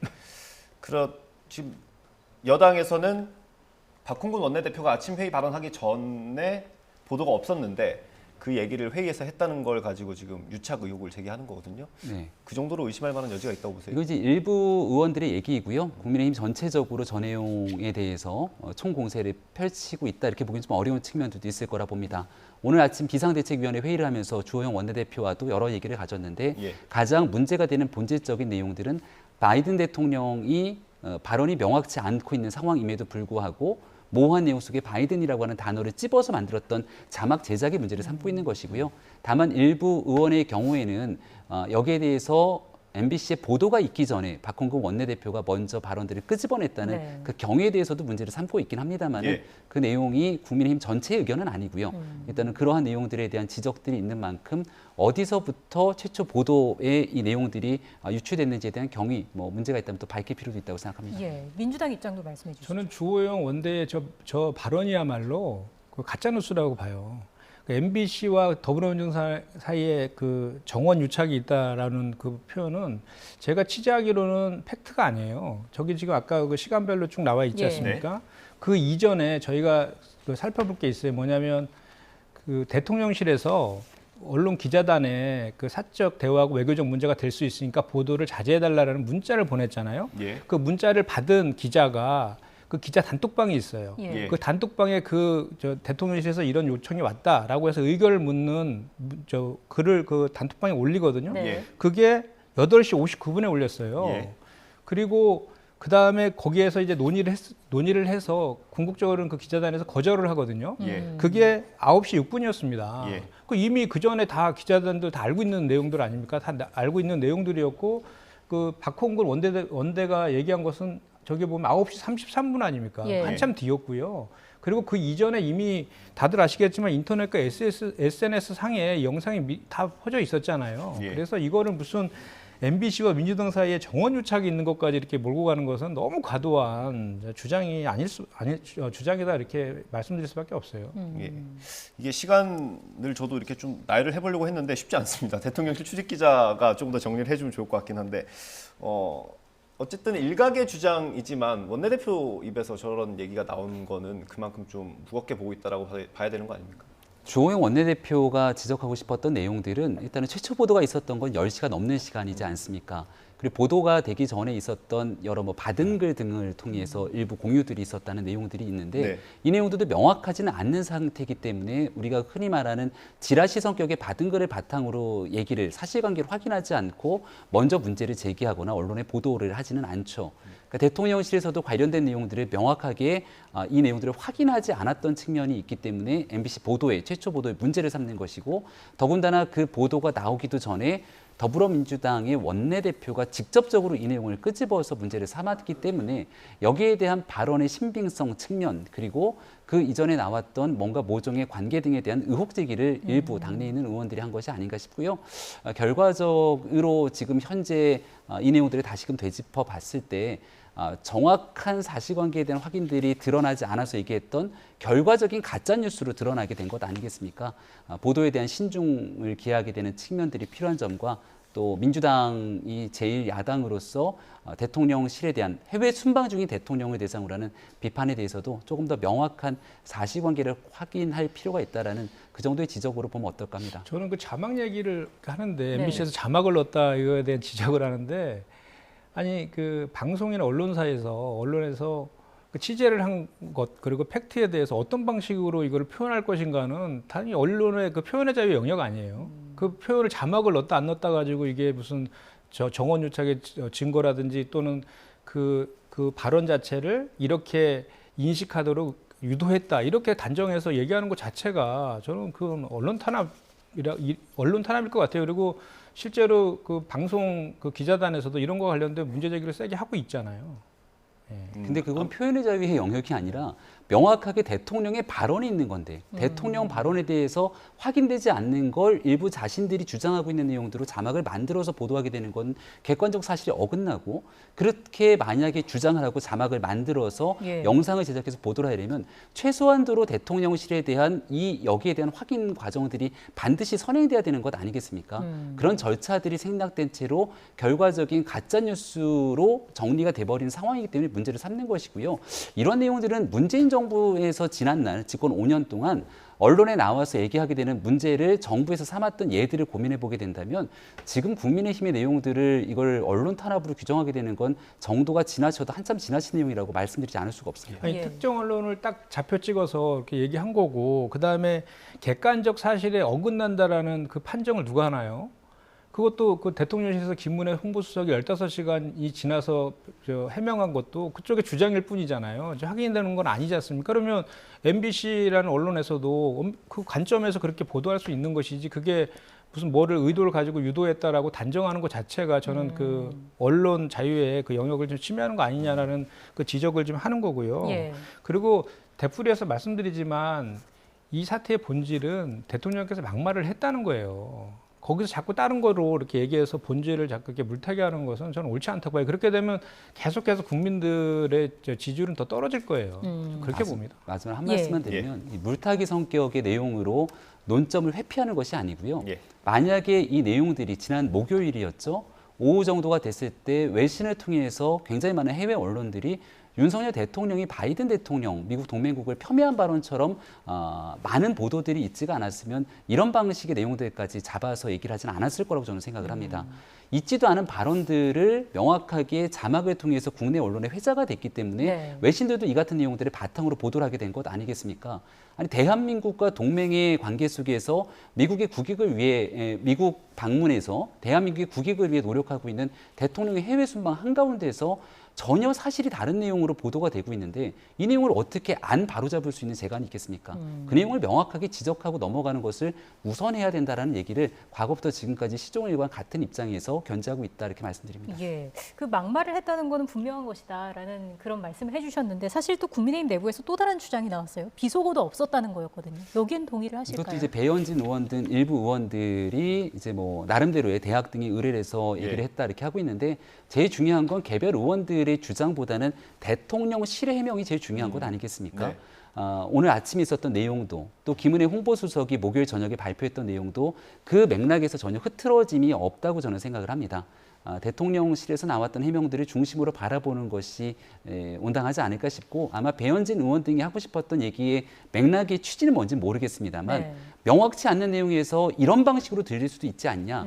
그러니까 상황이 정확하게 하나로 정리될 수 없는 상황으로 비춰진다면 이걸 어떻게 바이든이라고 하는 콕 집은 단어들을 끄집어서 얘기할 수 있겠는가가 아마 저 발언의 핵심이 아닐까라고 그런데 저 발언은 저기 화면에 나와 있지만 이 XX 자체도 아니다라고 하고 있는 거잖아요. 앞에 부분. 그것까지도 저 국민의힘과 저 정부에서는 그 가짜 뉴스라고 지금 하고 있는 거예요. 저거 지금 가짜 뉴스잖아요. 근데 저런 것들은 그 뭐 국민의힘 의원들이나 그 저 주호영 원대나 저기 김대기 실장이나 이런 분들은 저렇게 얘기해도 되고 MBC 방송은 본인들이 판단한 거에 대해서 그렇게 하면 안 된다는 잣대가 어떻게 그게 성립이 될 수 있냐는 거죠. 김대기 실장은 그렇게 얘기한 적이 없고요. 참고로 배현진 의원의 발언 그리고 저기에 대한 부산 박수영 의원 등에 대한 일부 주장들이 있었던 것이다 이렇게 말씀을 드립니다. 가짜 뉴스가 심각하다라고 발언하셨죠. 가짜 뉴스가 심각하다고 했던 발언은 바이든 대통령에 대한 뭐 자막이라든지 이런 내용들이 있기 때문이지 지금 있게 되는 배현진 의원 등에 대한 SNS 글과는 전혀 관계가 없는 내용이라는 걸 다시 한번 말씀드리고요. 대통령실의 해명의 일관성은 과거부터 지금까지 그 기조들을 유지하고 있다 이렇게 다시 한번 말씀드립니다. 제가 이게 현장에 있는 기자라고 생각을 해보고 한번 고민을 해봤는데 대통령실에서 보도를 좀 미뤄달라고 하면서 외교적 문제가 있을 수도 있다 이렇게 얘기를 했어요. 그럼 그때는 이제 자막이 입혀지지 않은 상태고 영상 그대로 날 것으로 봤을 때 그런 해명을 한 거란 말입니다. 기자 입장에서는 그럼 이거 바이든 맞구나라고 생각할 수 있는 거 아니에요? 영상이 있었고 받은 글을 통해서 여러 가지 내용들이 돌기 시작하고 있었을 상황이 아닌가 생각을 해봅니다. 유추를 하건대. 저도 그날 오전 9시 비상대책위원회가 있었고 저희가 비대위회의를 마치고 나올 때까지 내용들을 전혀 인지하지 못했습니다. 나오고 난 뒤부터 이제 그 내용들에 대한 이슈들이 막 흘러가기 시작했는데 이미 그때 받은 글에 명확하게 바이든 등이 써 있었던 상황이기 때문에 이런 방식으로 논란을 확산시키지 않았으면 좋겠다 판단했던 거라고 저는 생각을 하고요. 네. 이게 이제 결국은 바이든 대통령이 아니라 대한민국 국회를 향한 내용이라도 결국은 논란은 커질 수밖에 없었던 내용 아닙니까? 그래서 앞서 한 마이크라고 얘기를 했던 것처럼 이게 구태여 내용이 이제 외부로 알려지게 됐을 경우에 미치는 파장 등을 고려한다면 해외 순방 중일 때 이 내용들을 보도하는 것이 보도의 가치에 얼만큼 중요한 것인가, 순방 중에 국익에 보탬이 되는 것인가, 이런 판단에서 보도를 좀 미뤘으면 좋겠다고 생각했던 것 같은데요. 애당초 처음 시작될 때부터 이 내용들은 바이든 대통령이 아니라 대한민국 국회를 향한 것이다, 이렇게 얘기하기도 쉽지 않았을 거라는 대통령실 김은혜 수석의 입장이 여러 가지로 좀 고려될 필요도 있다고 저는 생각합니다. 30초 남았습니다. 김 대변인님 말씀해 주시죠. 저는 그 상황이 그 문자 보낸 상황 있잖아요. 그리고 그 문자 보냈는데 그때 윤석열 대통령이 이런 발언을 했는데 이것이 사적 대화이고 외교적 문제가 생길 수 있으니 보도를 자제해달라. 이거 자체가 그런 그 발언을 했다라고 기자들이 충분히 저는 그렇게 생각하는 게 오히려 더 일반적인 상식이 부응한다고 생각하고요. 그리고 이제 그 시간상으로 보더라도 그 문자 동기에 8시 59분이고 그다음에 그 거절한 게 9시 6분이라는 거 아닙니까? 그 박홍근 원대가 얘기하기보다 30분 전 정도에 한 거예요. 그러면 박홍근 원대랑 맨비 씨랑 무슨 정원 유착이 있다라는 그건 말이 안 되는 얘기잖아요. 그걸 다시 한번 강조하고, 그리고 저는 이런 거를 자꾸 왜 이렇게 논쟁화시켜서 오히려 자꾸 국민들한테 확산시키는지를 모르겠어요. 빨리 수습을 해야지 좋을 것 같은데 왜 자꾸 이거를 확대 재생산시키는지 그게 오히려 저는 더 의아스럽습니다. 네, 어쨌든 논란 좀 당분간 이어지지 않을까라는 생각이 듭니다. 지금까지 김병민 국민의힘 비대위원 그리고 김현정 더불어민주당 대변인 두 분과 함께했습니다. 고맙습니다. 고맙습니다.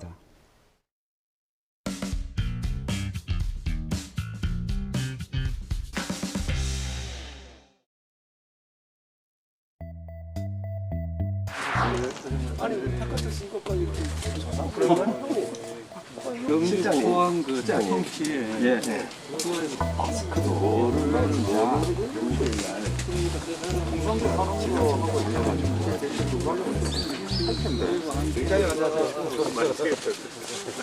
뭐 아니 저희들 뭐 아직 구체적으로 네 받겠습니다. 마스크 쓰니까 네 머리 그래야 아이고. 올 때만 정말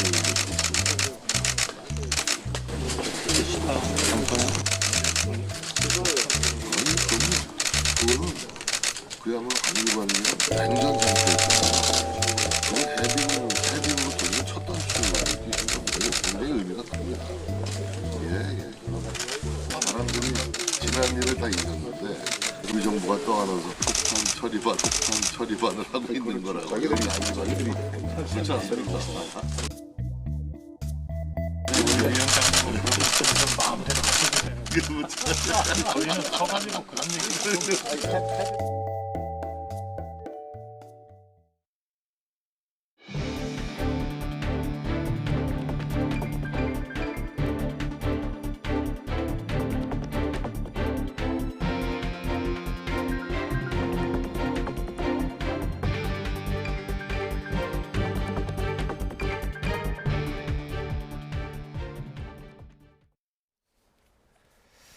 오늘 아침 7시 45분쯤 대전시 유성구 현대 프리미엄 아울렛 지하주차장에서 원인을 알 수 없는 폭발로 불이 나 진화 작업이 진행되고 있습니다.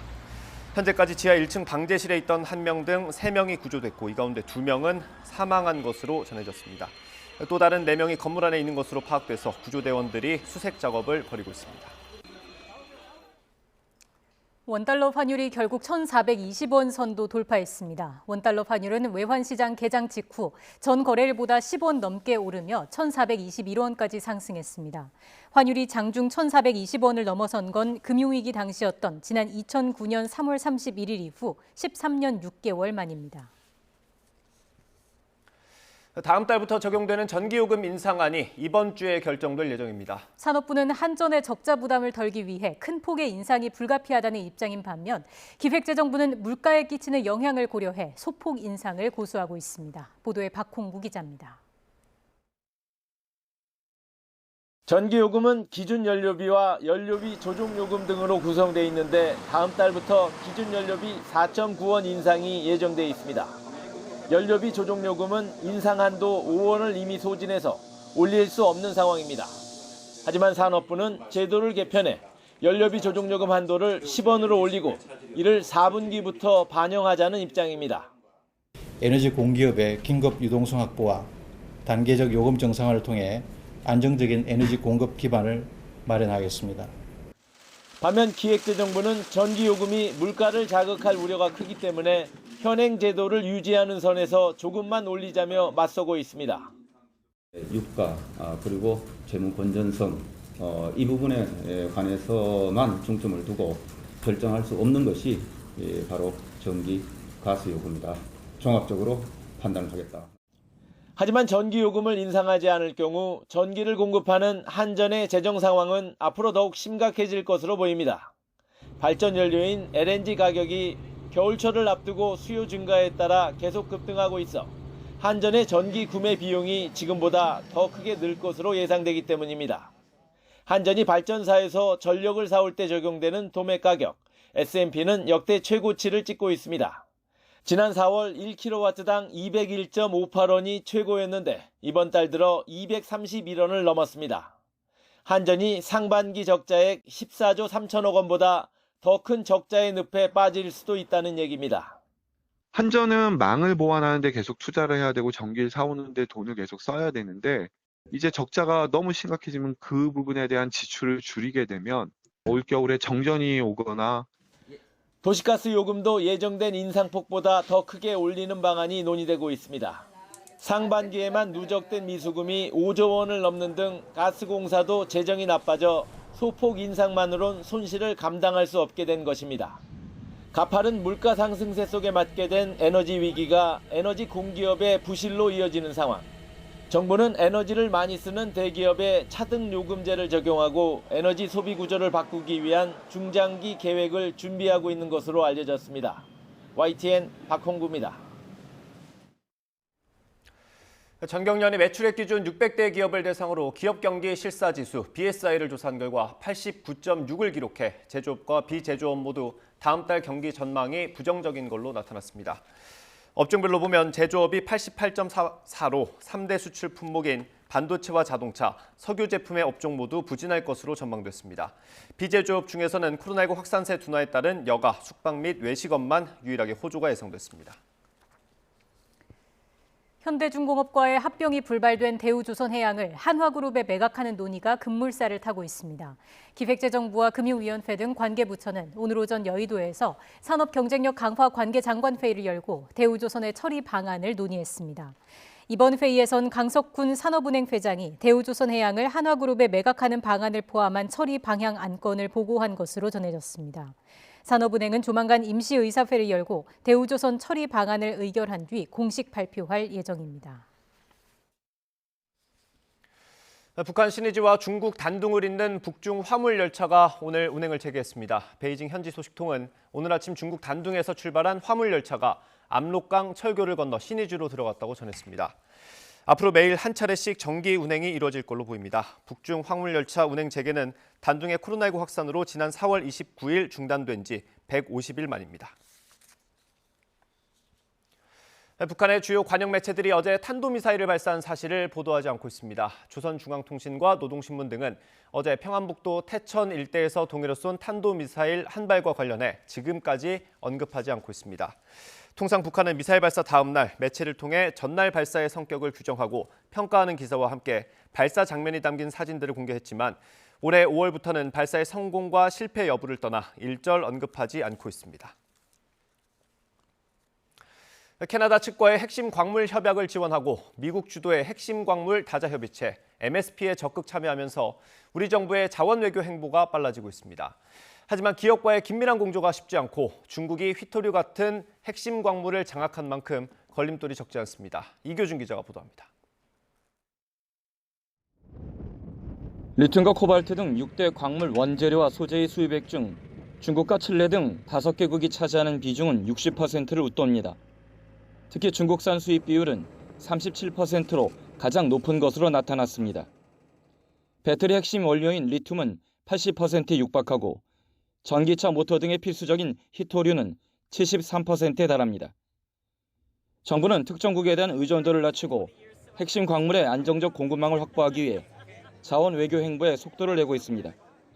몽골과 희소금속 협력센터 설립을 추진하고 있고 캐나다 측과의 핵심 광물 업무 협약 체결을 지원했습니다.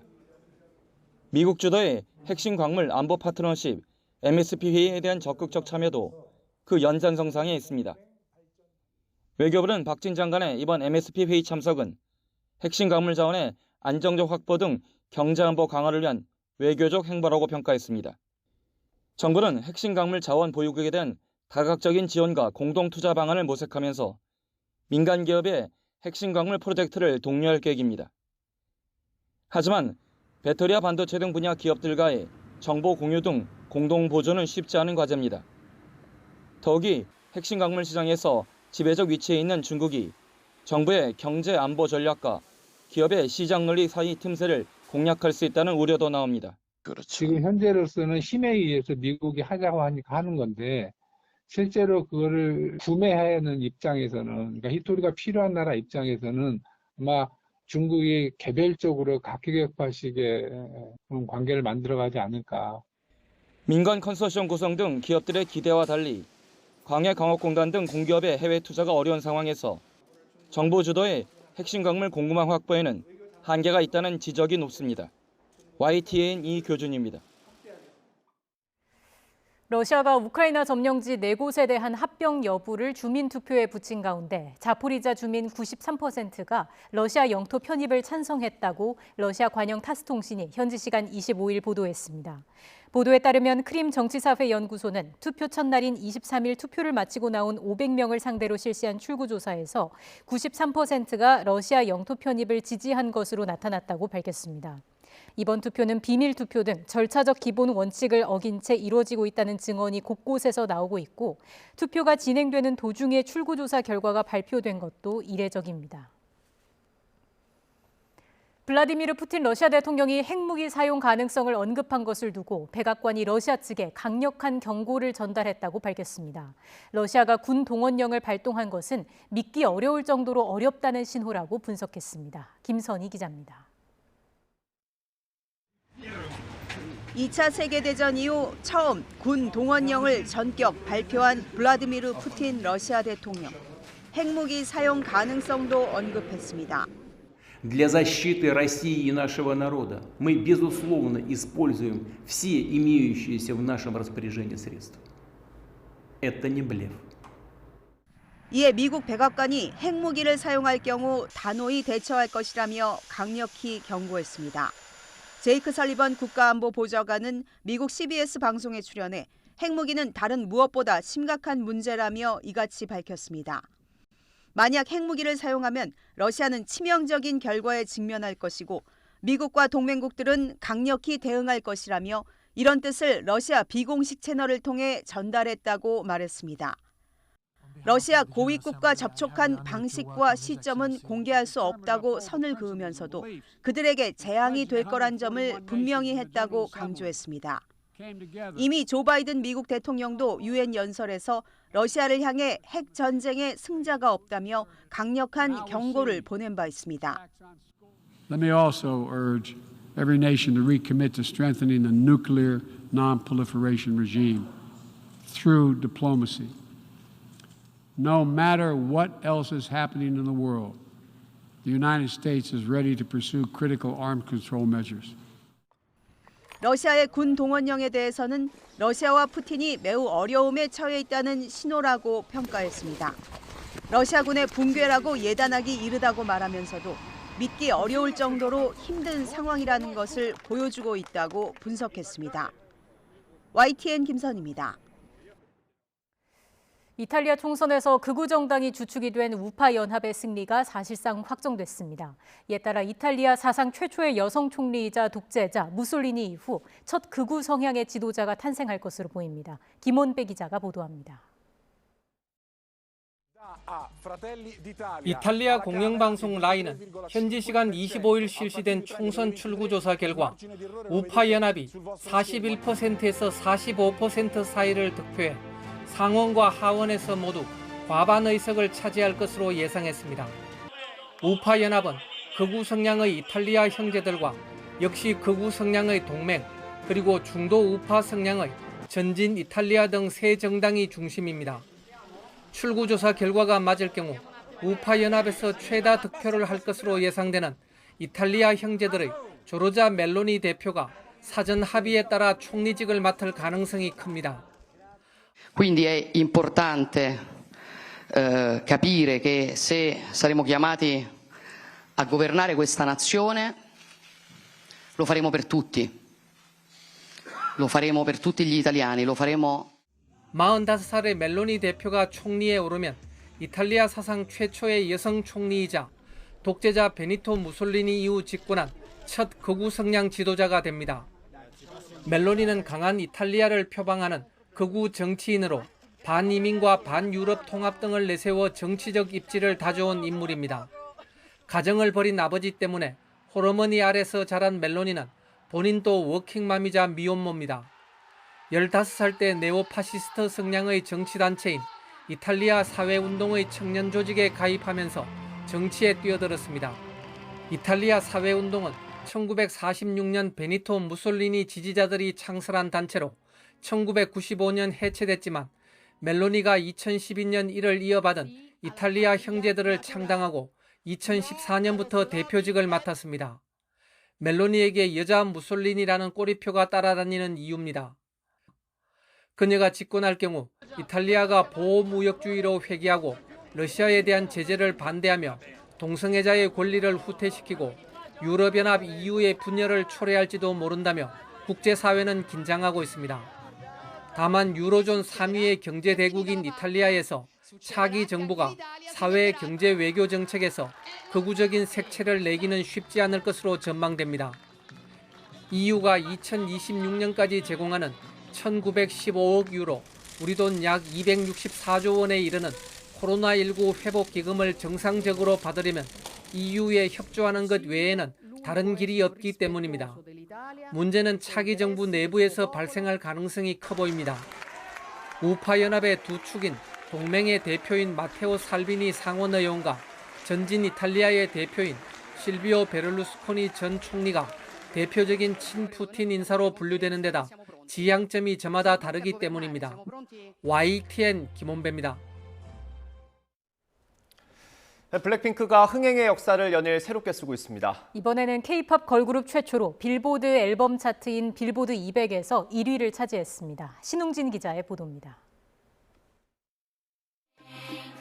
안녕하세요, 블랙핑크입니다. 핑크 베놈으로 이렇게 돌아왔습니다. 지난 16일 발표한 2집 앨범 본핑크는 선주문만 200만 장으로 일찌감치 흥행 돌풍을 예고했습니다.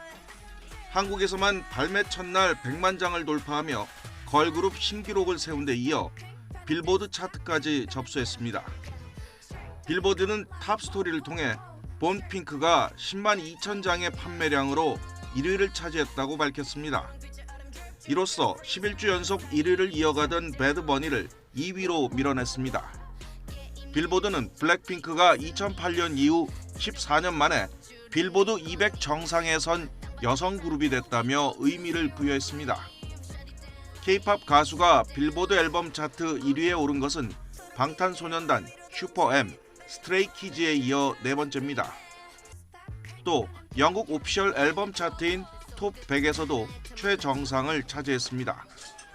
이에 따라 아시아 여성 가수로는 처음으로 세계 양대 차트 석권이라는 타이틀도 갖게 됐습니다. 본핑크는 앞서 미국과 영국 등 60개국 아이튠즈 앨범 차트에서도 이미 1위에 등극했습니다. 2집 선공개곡 핑크 베놈과 타이틀곡 셧다운 뮤직비디오는 유튜브에서 각각 3억과 1억 건을 돌파하며 인기를 쌓아가고 있습니다. YTN 신홍진입니다. 오늘 하늘에는 구름이 가득 지나면서 볕이 그리 강하지는 않습니다. 현재 서울 기온은 24도에 머물고 있고요. 선선한 바람까지 불어서 낮 동안 야외 활동하기 더할 나위 없이 좋습니다. 하지만 퇴근길 무렵부터는 날이 빠르게 쌀쌀해지겠고요. 일교차가 10도 이상으로 크게 나는 요즘입니다. 감기 등 환절기 질환에 걸리기 쉬운 만큼 겉옷으로 체온 조절 잘 해주시기 바랍니다. 오늘 전국 하늘에 구름이 많이 지나겠습니다. 남해안 지역은 오후부터 밤사이 빗방울이 떨어지는 곳이 있겠습니다. 오늘 낮 기온은 어제와 비슷하거나 조금 높겠는데요. 서울 26도, 대전 25도, 광주와 대구는 23도로 선선하겠습니다. 내일은 새벽부터 아침 사이 제주도와 영남 해안에 5mm 안팎의 비가 조금 내리겠고요. 내륙은 대체로 맑은 날씨가 이어지면서 대기가 점차 건조해지겠습니다. 네, 오늘 먼지 걱정은 없겠습니다. 하지만 오후부터 서쪽 지방을 중심으로 오존 농도가 짙어질 것으로 보이는데요. 호흡기로 온 오존은 마스크로도 걸러지지 않습니다. 노약자는 오존 생성이 활발한 도로에서 떨어져 이동하는 것이 좋겠습니다. 지금까지 YTN 홍나실입니다. 이상으로 뉴스 앤 이슈 마치겠습니다. 잠시 뒤에 더 뉴스가 방송됩니다. 시청해주신 여러분 고맙습니다.